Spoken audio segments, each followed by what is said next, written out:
আপনাদের সামনে সংক্ষিপ্ত একটি কথা বলবো। আজকে যে একটি সভার উপস্থিতি দীর্ঘদিন যাবৎ আপনারা বলতে পারেন যুদ্ধের পর থেকে ৫৩ বছর যাবৎ নাগরিক সভা বাংলাদেশের জনগণের সীমায় সবসময় থেকেছে।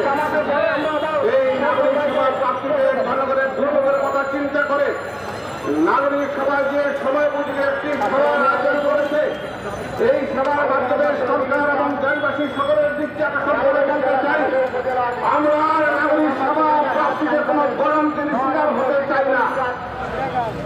পরিষদ থেকে আরম্ভ করে জন্মনিবন্ধন থেকে আরম্ভ করে পাসপোর্ট করা পর্যন্ত স্বাস্থ্য সেবার হাসপাতালে ভর্তি হওয়া থেকে শুরু করে সকল ক্ষেত্রে নাগরিকদের সরাসরি ভর্তি হওয়ার এবং সরাসরি কাজ করার দ্রুত কাজ করার নাগরিক সেবার প্রাপ্তির সকল সুবিধা নাগরিক সেবার পেতে পারে সরকারের সেই ব্যবস্থা করার আহ্বান জানিয়ে আজকের এই সমাজ আয়োজকদেরকে ধন্যবাদ জানিয়ে আমার বক্তব্য শেষ করছি।